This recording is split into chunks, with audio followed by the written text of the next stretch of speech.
right, it is my honor, and for those of you who don't know, I'm Kaylee Kokomore, the Executive Director of the Nantucket Book Foundation, and it is my honor here to introduce our two speakers today. We have author Bill Janovitz. He is the New York Times bestselling author of Leon Russell, the master of space and time's journey through rock and roll history. He has also written 2 books on the Rolling Stones, Rocks Off, 50 tracks that tell the story of the Rolling Stones and exile on Main Street. He is one of the 3 founding members of the Boston-based band Buffalo Tom, which formed in Northampton in 1986 while students at UMass Amherst. He lives with his family in Lexington, Massachusetts, and is here with us today. And in conversation with Bill, we have Donick Carey, Emmy Award-winning writer and producer who's worked on many shows from David Letterman and The Simpsons to Parks and Rec and New Girl. His 2020 movie, Have a Good Trip, Adventures in Psychedelics, reached #1 top streamed film in the first week on Netflix with over 7.5 million views. He founded Muzak.org in 2008, which is a 501c3 nonprofit that supports kids' music programs coast to coast, especially here on Nantucket. So please give a warm welcome, round of applause, to Donick and Bill. Welcome. Awesome. Thanks so much.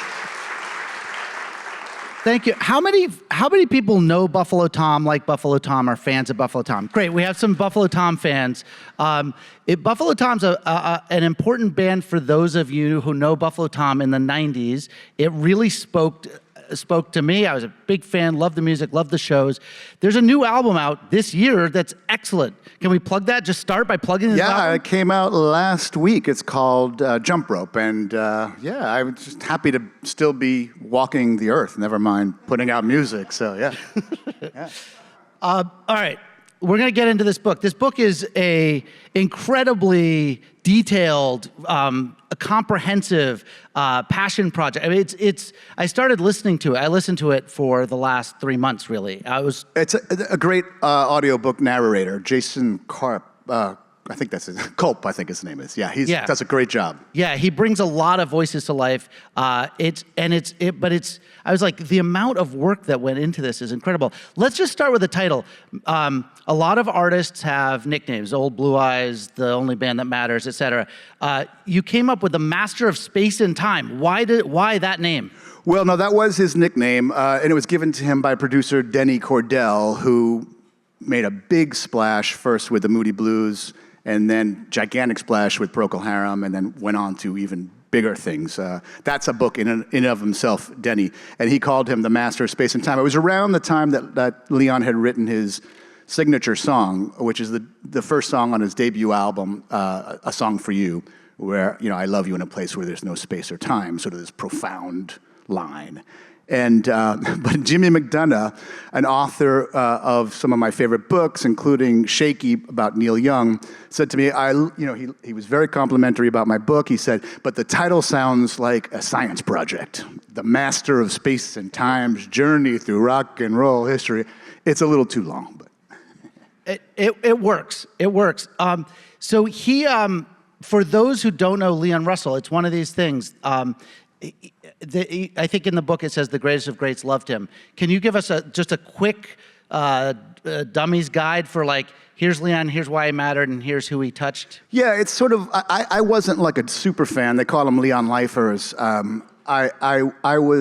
Here's what I knew. The record, I get lost in these big double records. When I was a kid, Exile on Main Street by the Stones, of course, being the subject of one of my books, the White Album by the Beatles.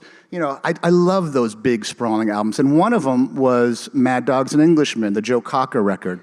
And so Leon was instrumental. And you know that there's more than Joe Cocker going on that record.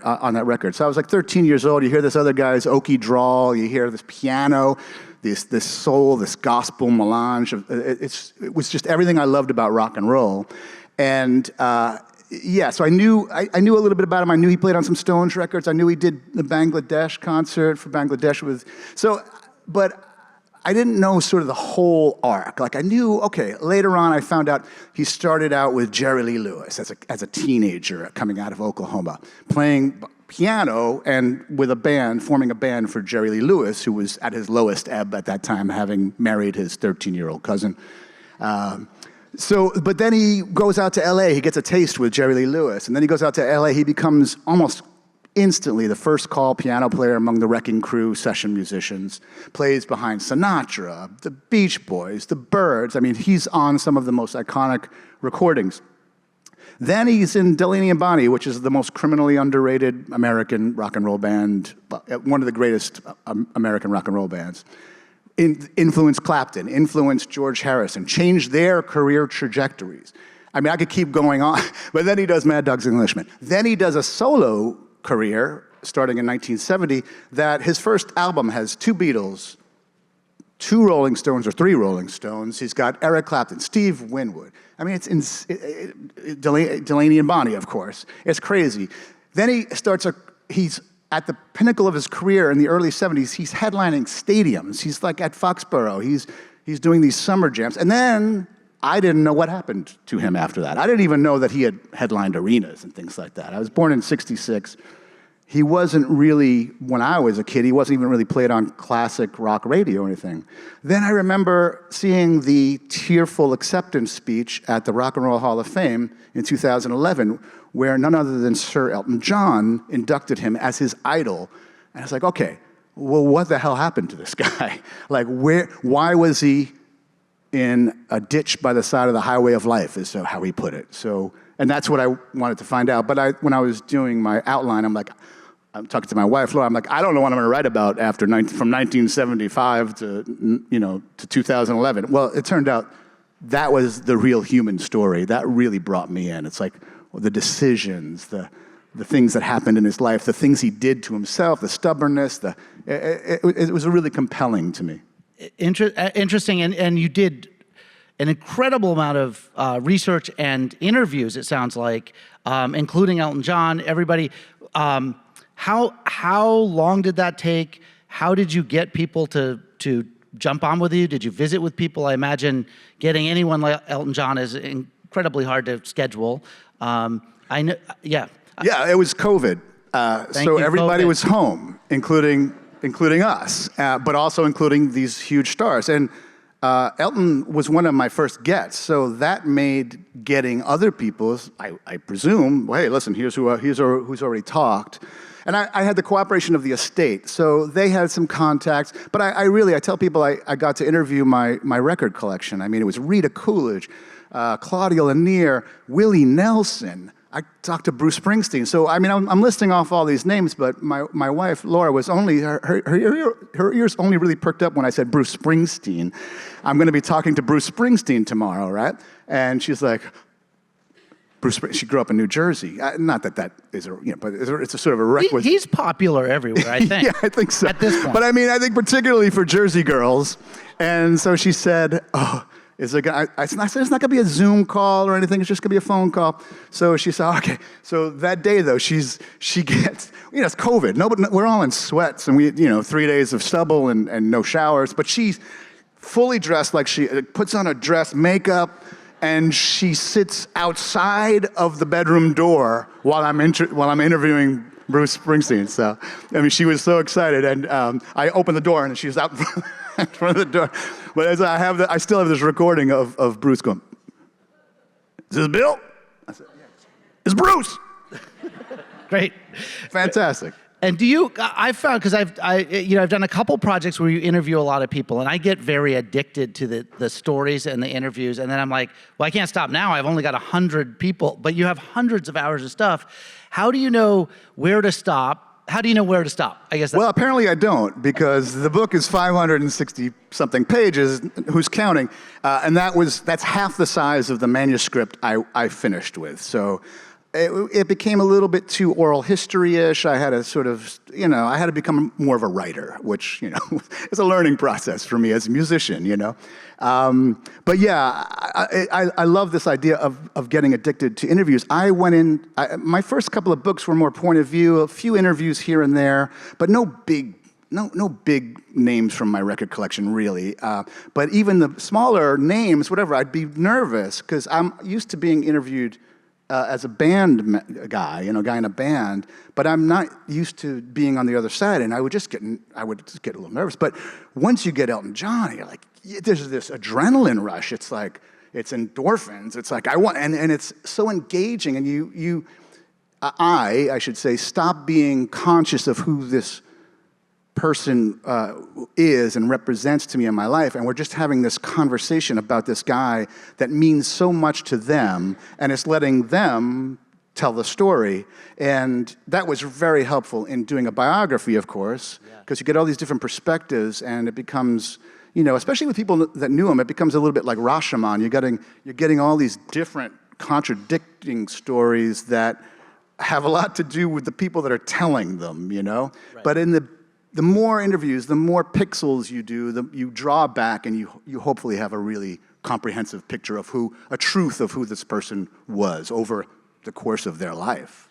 And was there anyone you were terrified to talk to? Anyone who surprised you, or anyone you didn't get that you were like, ah? Well, I didn't get Brian Wilson. Brian Wilson, I was crying at the idea of even getting to maybe talk to Brian Wilson, and his manager kept me encouraged. I didn't have high hopes for what Brian would actually articulate to me for the story, but you never know. There's this beautiful film of this reunion record, this comeback record that Leon did with Elton John called The Union. It's not widely available. You can see clips of it, but there's this clip. So Elton John, it's filmed by Cameron Crowe. It was directed by Cameron Crowe, and you have T-Bone Burnett in it. But there's this beautiful scene where Leon is coming into the studio, and Brian Wilson has just done these insanely ethereal harmonies on this song. And the two of them they're so strange. They're just like, there's this encounter out on Sunset Boulevard, or I think it's in front of Sunset Sound, I think. But it's just this awkward exchange, and Brian says, just go listen to what I did in there. And Leon's like, okay, great. And they hadn't seen each other. They worked together, really closely in the 60s, but they hadn't seen each other in many decades. And it's just these human, just these flawed people, but just having this weird little awkward moment. And this sort of so he's one that I didn't get. Elton John, being one of the first ones, said he was one of the few people that asked for questions in advance, like what do you want to cover? And so one of the questions I had sent was the story that he was working at this record store in Soho in London, and he sold the Delaney and Bonnie record. He pushed it on Joe Cocker and his crew. You got to listen to this. And there's some truth to that, but he said, he started the interview going, right, I just want to get something straight. This never happened. You are completely wrong. Like, I'm like, oh, Jesus. Here we go. It's going to rip me. Sir Elton, I'm sorry. He's like, but it turns, I said, well, he goes, well, sometimes I would fill in that record store. I said, okay, well, a little. Let's peel it back, Elton. Yeah. Funny. So Leon is born with right side paralysis, right? And develops a style of playing that is unlike probably anyone else, out of necessity. There's also some, there's talk of maybe some Asperger's, autism. He develops different characters that he inhabits. I was thinking about how often the challenges become your superpowers. Do you see that in him? And let's talk about his psychology a little bit. Right. Well, the physical challenges. He was born with a birth injury that right side paralysis is a good way to put it. It was a little cerebral. People thought he had polio, and it was something he wouldn't correct people. The people that were close to him were telling me that he had polio, and he didn't, because he had this very pronounced limp as well. But he he could have been probably a child. He was a child prodigy to a certain extent, but he wasn't quite like Van Cliburn. Like, he couldn't quite get to that sort of classical prodigy level, and he blames it a bit on his right side. He was not as dexterous with his right hand, so he overdeveloped this left-hand gospel chording where he could, I'm not a piano player, but I talked to Randy Newman, I talked to A.J. Croce, these great piano players who described how difficult it is to span these sorts of octaves and then play complicated runs. And I'm like, of course that's hard. But Elton says, I've got little sausage fingers, but Leon had these great grand, sort of long fingers. So that's one thing, and that's a real kind of key to his sound. And he does these flourishes that he would call a parlor trick, like these right-hand sort of triplets or something like that. And I understand that as a guitar player. Some of the most difficult-sounding stuff is not actually that difficult to play. I'm not saying Eddie Van Halen was not a master, but tapping all those notes is actually, right. It's not like you're doing a classical run or something, So there's that. The psychological thing, he definitely dealt with I shouldn't say definitely. I don't want to play armchair psychologist, but a picture emerges of him as a sort of bipolar personality. Also, he self-diagnosed himself with, he was watching a documentary on Asperger's and people with these sort of great talents that also have Asperger's. And he said, that's me. And he just, from that, and that was late in life, and that's what he told his family. That explains a lot of who I am. Interesting. Only because I made a documentary about psychedelics, I'll ask. There is a thread of psychedelics in the book as well. When I interviewed Carey Fisher, which was one of the ones for me that was like, what? Princess Leia? This is insane. Yeah. But she talked about being bipolar and taking psychedelics, and suddenly the world felt normal to her. And I was like, oh, well, that's weird. That's not the normal experience. Can you talk about what psychedelics, LSD in particular, I think there's a lot of phases in Leon's life where there were LSD before Leon and then adding LSD, and how did it change him? Would the music be different or not different? Did it affect him creatively? Yeah, well, it coincided with what was going on with Bob Dylan, the Stones, and these artists, and he really felt he outgrew that role of a session piano player. You're just being hired to play the same thing sometimes over and over again, especially with Phil Spector, who could be sort of maniacal about it. And he did all of Phil Spector's hits pretty much, except for some that he's credited for that he didn't do, like he didn't do River Deep Mountain High, which you'll often see.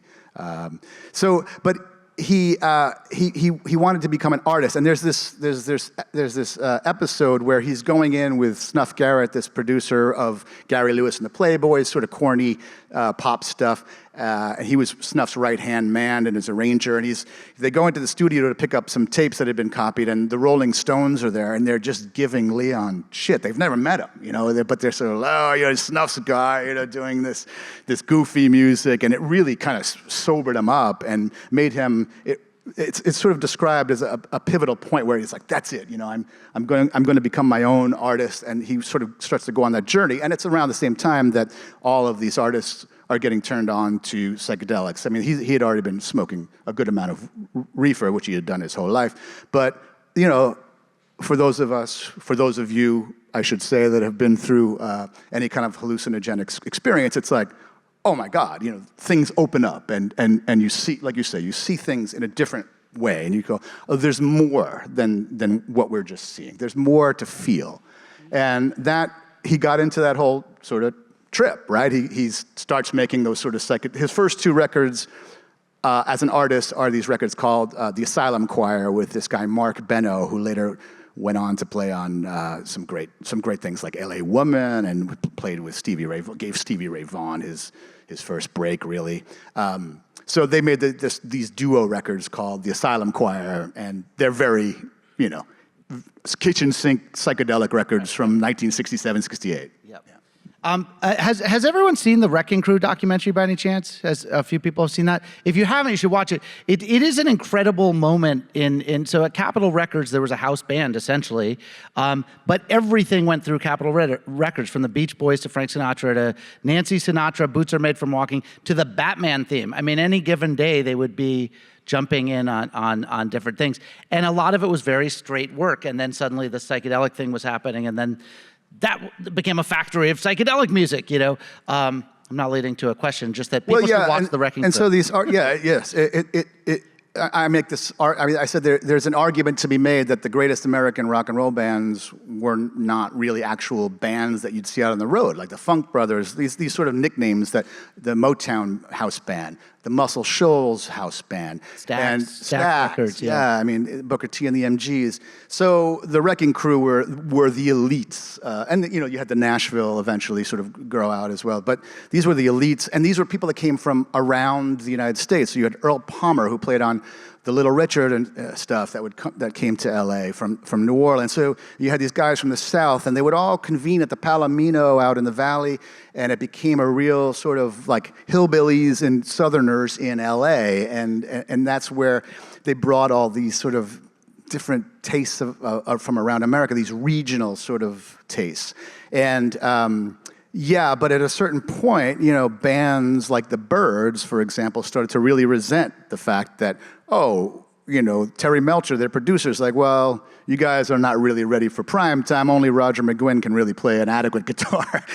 Michael Clark can't keep a steady beat, so we're going to have these guys come in. And David Crosby was like amazed at how great this band was. And and Leon's playing electric piano on that, on Mr. Tambourine Man. And it boggles the mind that Pet Sounds was made by the Beach Boys with a bunch of session musicians who really played it. It's just Brian Jones, right. A bunch of musicians, him, and the recordings of those where he's giving directions to an orchestra he's playing the studio essentially.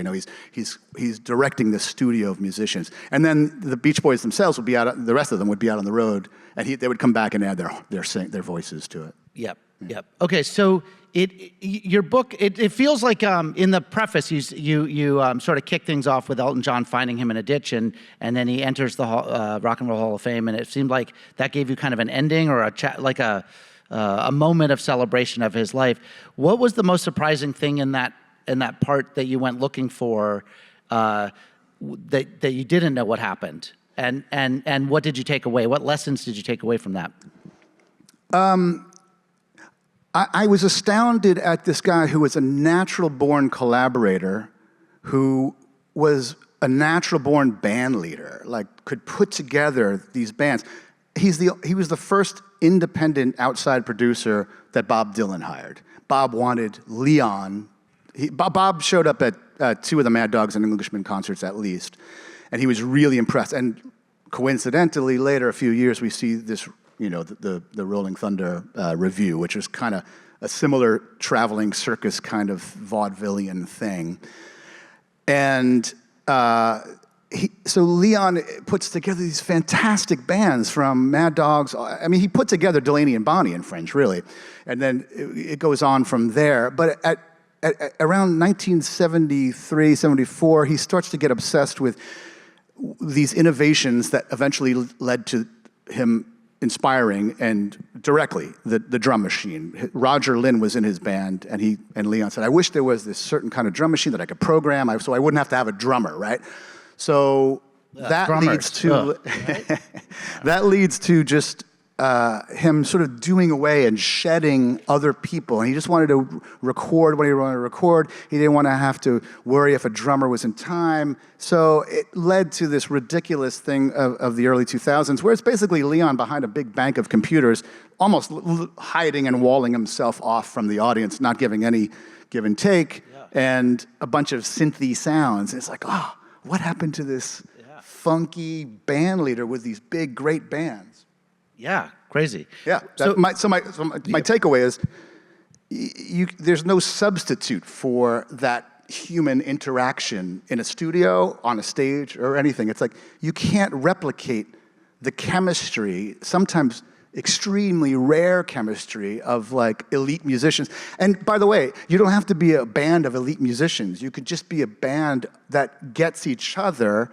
I know now I say this as a guy that's been in a band for almost 40 years of I can go play with other people that are way better, but there's something about this weird chemistry of the three of us that I can't get anywhere else. And I think he really discounted that, and part of that might have been his psychological challenges. Yeah.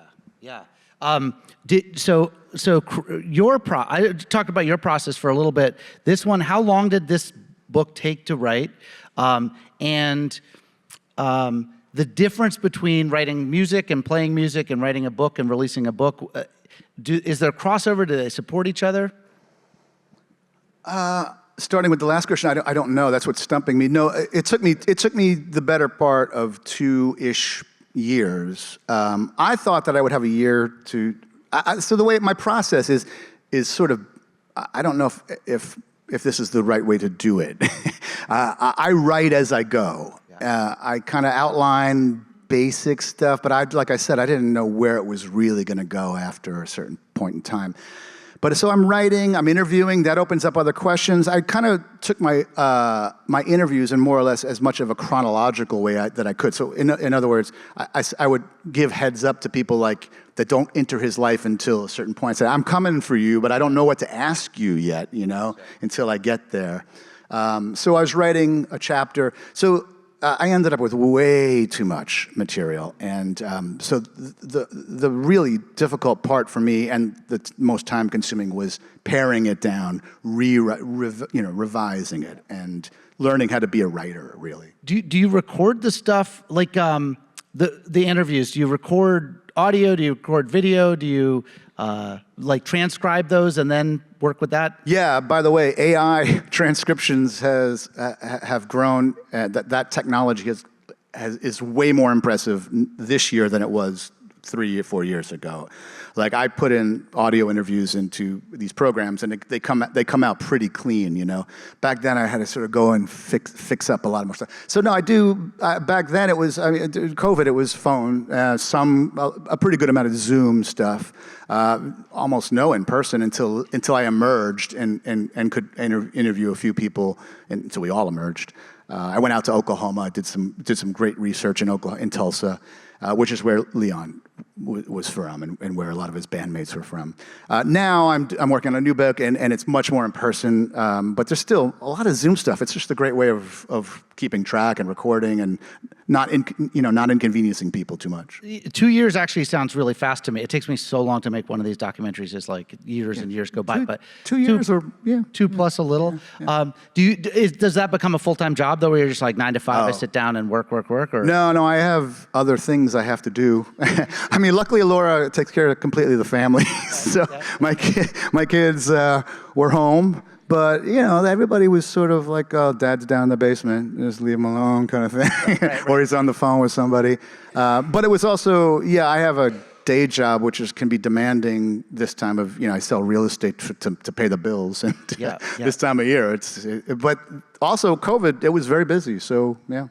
It's amazing that this book came out of a hobby then. This is an incredible, piece. Did it help you? I actually find it's really helpful to have subjects that you don't know everything, so a lot of it is learning. You're just going in kind of cold. Yeah, I was at the Eric Larson talk a couple of days ago, or yesterday. Yesterday, a lot has happened in 2 days.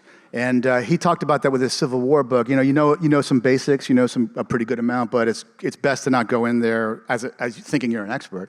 I loved the fact that because people are like, oh, you must be this huge Leon Russell fan, and I was a casual fan. Yeah. But to go in and really go in and learn, and then to be able to teach, to show other people that were big fans, like, oh, I didn't know this about him.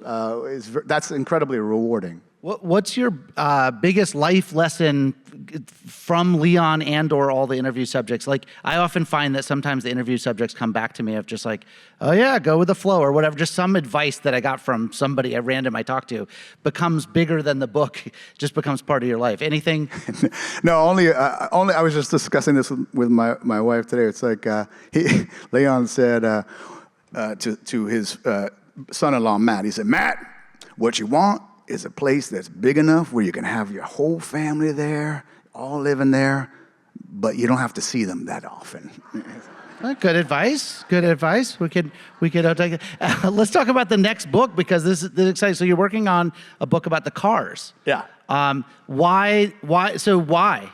So this is interesting. I played, so in my capacity as a musician, I was able to go out to the Wild Honey benefit in LA, which is, speaking of autism, it's for autism research, and it's been going on. It's the kind of benefit that, they do a Loving Spoonful tribute, and John Sebastian's there, or like they did the Beach Boys, and Brian Wilson was there, and he meets Alex Chilton and Alex Chilton is there to pay tribute, and these galvanizing moments. Mine was much less dramatic than that. But I got to play with it was a Kinks theme. So they do themes each year that they do these, and it was Kinks. So I was doing "Stop Your Sobbing," and he says, "Who do you want in the band? You can get Elliot Easton from the Cars. He wants to play." I was like, "Yes." Yeah.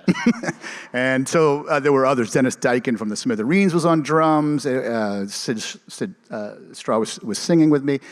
It's just incredible. And I bounded off stage, and as I'm leaving stage, I said, "I just played guitar with Elliot fucking Easton." It's like you're supposed to act like you're professional and not. Yeah. Right. So I wrote an article about that on the advice of a friend. He said, "Oh, maybe you could do a Cars book. Maybe write an article about it." And Elliot loved it. But Rick Ocasek, the leader and the singer, was still alive. Elliot was 9 years younger than Rick, and he was always sort of the little brother in the band, and that stayed until they were, well into their old age. And I said, "What about a Cars book?" So this is before the Leon Russell book. This is 18. And so I was pitching it, but Elliot got back to me. He said, "Rick would never let me choose the author of the Cars book." So band dynamic. But Rick passed away, and I sent the Leon book to them. They all seemed to really like it. Elliot blurbed it, and so that led to the Cars book. They all said, "Let's do this before any more of us die." Yeah, great. Looking forward to that. There couldn't be a catalog of more perfect pop hits that cover, that band. Perfect debut album, one of those great barroom conversations. Like, what debut albums are perfect? Led Zeppelin 1, maybe. The Cars, undeniable. You're going to have to do a chapter on Fast Times at Ridgemont High also. It's in there. Okay, good.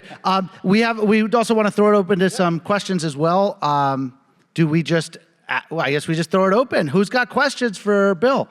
Let's start over here. This is like the Phil Donahue show. I've been watching when they bring the... Yes, it is. Thank you very much. Really enjoyed your conversation. I was struck by your insight into the complexities of the group working themselves. And I was reminded of the rooftop concert documentary. Maybe you've seen that, regarding the Beatles. Oh, yeah. Yeah, and after watching that for, 2, 3, 4 hours, I was struck by that same idea and the complexities that are so deeply rooted in these groups that people forget to understand how deeply critical that is for the success of the group itself. And I thought that was really a positive insight on your part. And I thought maybe you might have alluded to it when you mentioned David Crosby, because I thought that was a contribution of him with that particular group. What do you think? Yeah, I mean, as a guy that's been in a band for 40 years, yeah, I mean, that Beatles, the Peter Jackson long version of that, the Beatles, more than any other band, are thought of as demigods, right? And yet, that iterative documentary style where you see the original Let It Be cut was just a dour experience, right?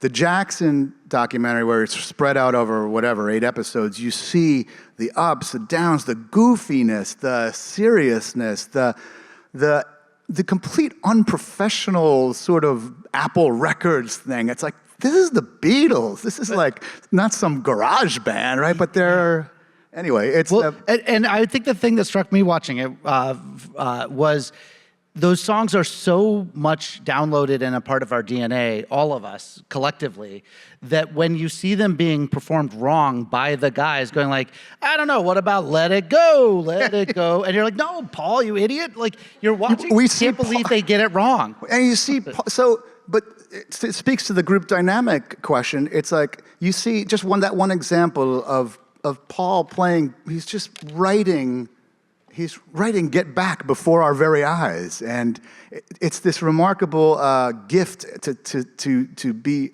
a witness into the creative process of some of the most creative people in arts history, certainly pop music history. And you're like, oh, he's almost there. But you could see that he's trying to sort of impress and enlist his mates, like more than anybody else. Like, he wants to get those guys on board. And it's that trust, it's that collaboration. And you'll go through so much bullshit in a band or any kind of group team when you have these consistent results like that. For a certain extent. I mean, they weren't around for that long. And a lot of the tension is what makes the great stuff. Let me throw that back in the book. You don't have a band to tell you which chapter goes where and what. Is it harder or? Yeah.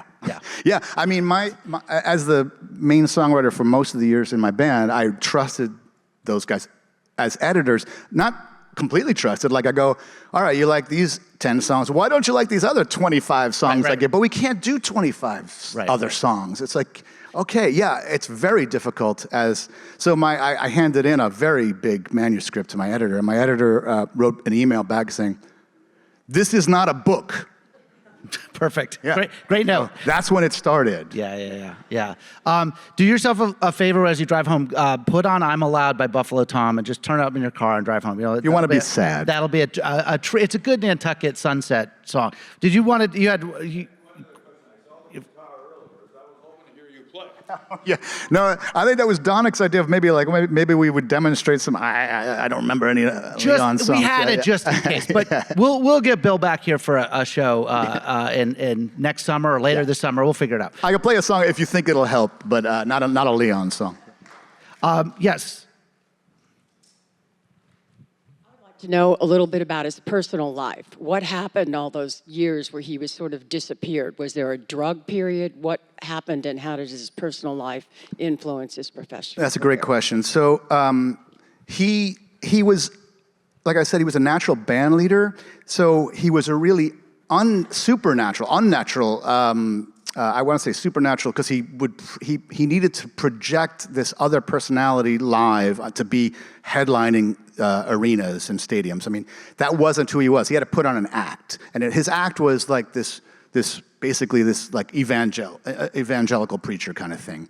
And he got burned out on that really fast, not to mention all the dates and everything else. And he fell in love with a woman named Mary McCreary, who was on his label. He didn't know her yet, but he had started this record label. This record label, by the way, discovered Tom Petty and the Heartbreakers, Phoebe Snow, put out J.J. Cale records, discovered sort of brought reggae in a lot of ways to America, Shelter Records.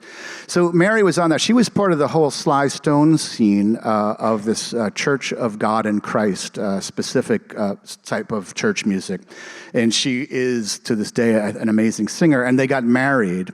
And he was happy to recede and let her be the star. They were a duo, but their music changed. His music changed drastically. It became much more pop-friendly. They were going for hits, more smooth, light rock. So he lost his sort of hard rock and sort of southern rock almost audience.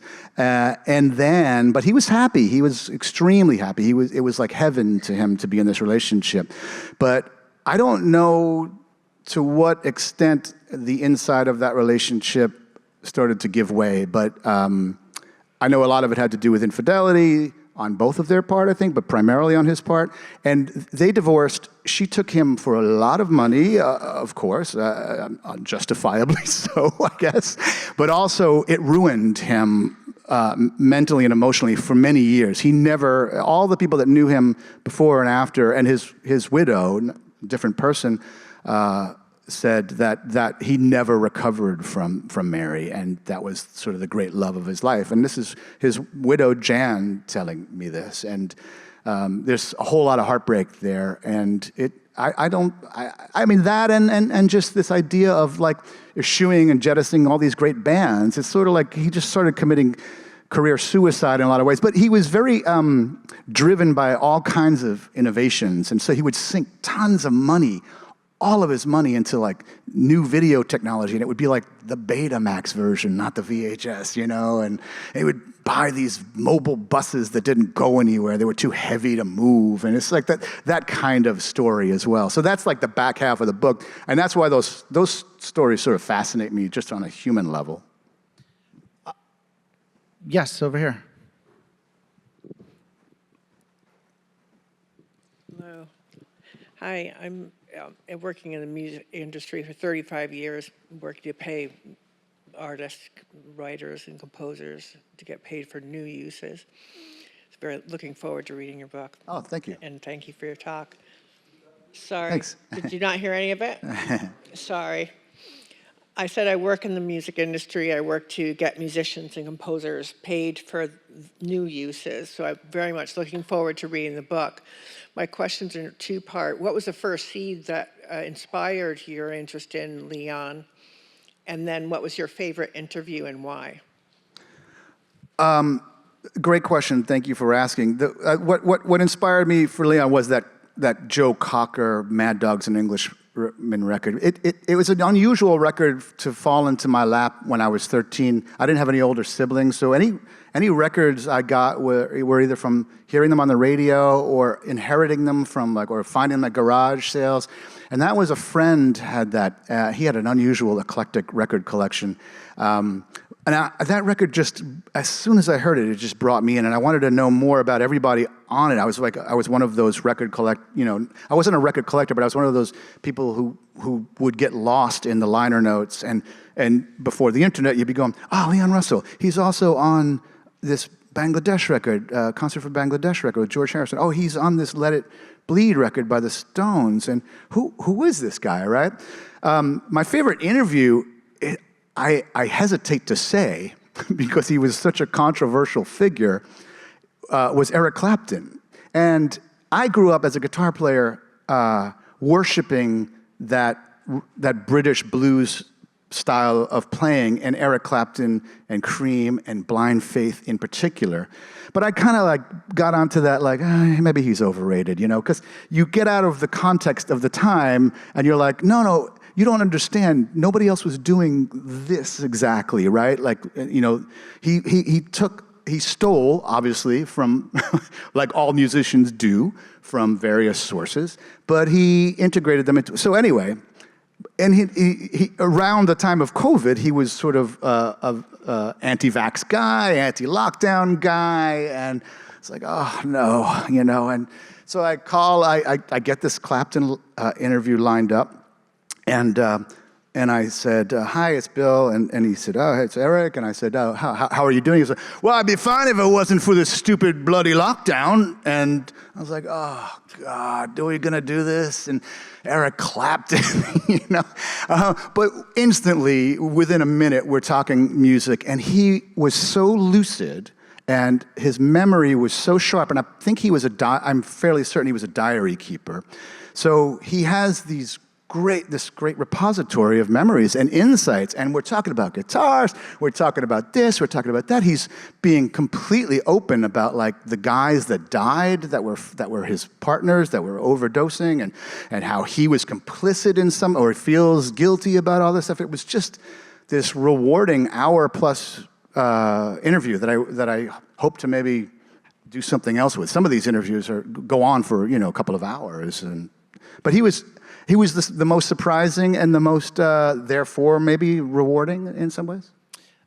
Bill is going to be signing books outside. Also, I wanted to just close with a question. You wrote another wonderful book called 50 Songs That Tell the Story of the Rolling Stones. If you haven't read that, it's really fun read also. Could you give us, what are 3 songs that are you, that describe you? Of my own song? Yeah, I wanted to ask that question earlier, but I figured I was thinking about this today. I was watching Kwame Alexander's insanely inspiring presentation today, and he's talking about this memoir that he approached through various sources, including poetry and recipes, and I thought about if I were to do that, what would be the first song? And the first song would be this song called "The Bus" from our first record. That's why it would be the first. It would be something from the early days. But it was the song I wrote in the summer of 1986, and we formed the band in the fall of 1986. And it really describes 20-year-old me, being in New York City for the summer and listening to certain source material. So that would be one. Taillights Fade would have to be up there because it's sort of our signature song. And it also is an example of why I can't pick any songs that I think of mine that are good, and never mind a single, never mind a song that has lasted all these years for our fans as this signature song. But it's this very dark song. It's about depression, so that captured a certain part of me there. Yep. And let's pick a song off the new album. Yeah, there you go. No, I'll pick a song off of Buffalo Tom's last record, which is called "Quiet and Peace," and it's a song called what's the song called, Laura? With I can't even think of the name of the song. I'm drawing a blank, but it's that song because I mentioned my family in it. It'll come to me as soon as I put the microphone down. And you have a website. Just I need Prevagen. Plug the website. Is it just your name? It is a BillJanovitz.com. Or, You can follow Google along, it. and there's records and books all the time. You're a prolific dude. Thank you for being here. Thank you, Donick. Thrilling chat. Thank you so much for coming out on 4 o'clock on a Saturday. Yeah.